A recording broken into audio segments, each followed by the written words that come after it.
Vamos a platicar con Lorena Ríos, periodista independiente, colaboradora, por supuesto, del Buró de Investigación Periodística, y vamos a hablar sobre los proveedores, escuche bien, los proveedores de oxígeno que intimidaron a hospitales. Lorena, ¿cómo estás? Muy buenas tardes. Hola, muy buenas tardes. Gracias por la invitación a este espacio.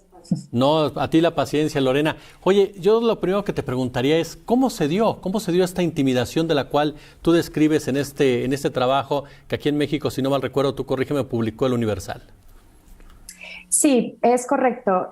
Pues nosotros encontramos que, como bien mencionaste, los dos grandes proveedores de oxígeno líquido en México, Grupo Infra y Praxer México, enviaron cartas conteniendo información engañosa acerca de un método alternativo de abastecimiento de oxígeno para los hospitales.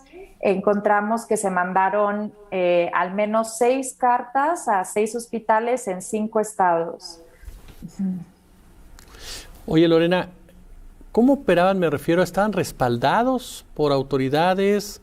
¿Cómo pudieron en un momento dado llevar a cabo este tipo de acciones, oye? Sí, pues te explico. Primero, la tecnología que querían que implementaron los hospitales o que querían implementar, porque hubo hospitales que decidieron no hacerlo, se llaman plantas de absorción por oscilación de presión o plantas PSA. Son generadoras de oxígeno a base de electricidad. Entonces los hospitales, con la gran demanda de oxígeno por la pandemia, se volvieron, buscaron alternativas para volverse autosuficientes y no depender de los principales proveedores de oxígeno en estos momentos donde el abasto, pues sí fue constante, pero era incierto, ¿no? Por la gran demanda. Entonces, lo que argumentaban estas empresas es que el oxígeno que producen estas plantas que se instalan en el hospital era de menor calidad, que podía provocar incendios, infecciones o incluso la muerte en los pacientes.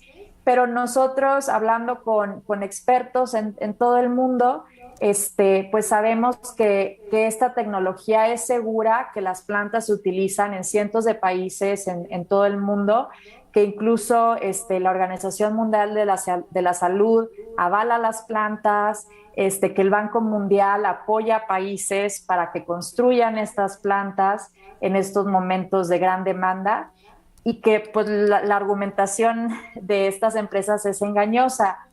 Y bueno, para responder a tu pregunta, por ejemplo, Grupo Infra amenazaba con multas multimillonarias porque tienen contratos con hospitales que se renuevan automáticamente cada 5 años, que son contratos que ya para el oxígeno industrial COFESE no los permite, pero para el oxígeno médico sí. Entonces, pues estos contratos tienen también cláusulas de exclusividad y pues estas empresas alegaban que los hospitales no podían dejar de comprarles a ellos. Entonces, pues sí se crearon situaciones de intimidación, de amenazas, de acciones legales, de multas y pues esa es la situación actual. Es un vacío de poder que fue llenado por este comportamiento, esto lo digo yo a título personal, Lorena, un comportamiento criminal. Pues sí, digo, estas empresas mantienen un control como del 70% del mercado de oxígeno líquido, o sea, son como un monopolio y de hecho ya han sido pues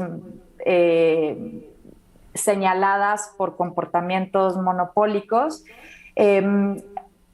Las empresas argumentan que, pues, incluso Profeco argumenta que nunca hubo desabasto de oxígeno, que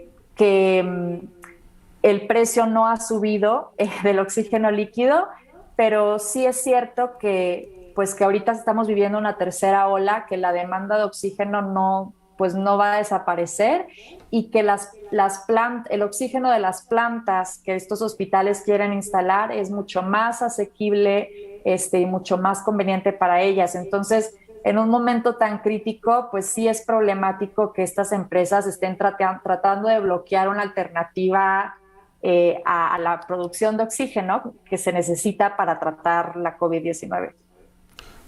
Lorena, ¿cuál fue el impacto? ¿Se tiene el dato de cuál fue el impacto en los pacientes, en la gente que necesitaba ese oxígeno? Pues el impacto es económico, o sea, como las plantas de generación de oxígeno disminuyen el costo pues, del producto, del material, repercute en la economía del paciente. Nosotros no encontramos, o bueno, no nos fuimos por ahí de buscar una relación directa, pero pues tomando en cuenta que en México murieron más de 250,000 personas a causa de la COVID-19, pues sí preocupa que, como te mencionaba, que no se le esté dando entrada a más alternativas de oxígeno, porque pues también como vimos aquí en México, en casa hubo mucho desabasto de oxígeno, ¿no? Los distribuidores de empresas como Grupo Infra y Praxair subieron muchísimo los precios del relleno de tanques, los recambios, los concentradores. Entonces, pues todo está relacionado. Claro, al final de cuentas volvemos a caer en un tema que se ha discutido mucho, Lorena, y tu excelsa investigación es parte también de todo ello. La comercialización de la salud. A final de cuentas hay gente que se aprovecha, empresas que se aprovechan de estas crisis pues para hacer más y más negocios, ¿no? Exacto, y bueno, lo que nosotros argumentamos también es que Grupo Infra y Praxair son parte de multinacionales más grandes, ¿no? Grupo Infra pertenece a una empresa americana que se llama Air Products, y Praxair México es parte de Linde, que es una empresa alemana, y estas empresas, bueno, multinacionales están en todo el mundo, ¿no? Entonces, lo que está pasando aquí en México a lo mejor no es exclusivo a México, y pues hay posibilidad de que también otros países se enfrenten con algo parecido. Lorena Ríos, periodista independiente, colaboradora del Buró de Investigación Periodístico. Mi querida Lorena, muchas gracias de verdad por la paciencia y por estar con nosotros.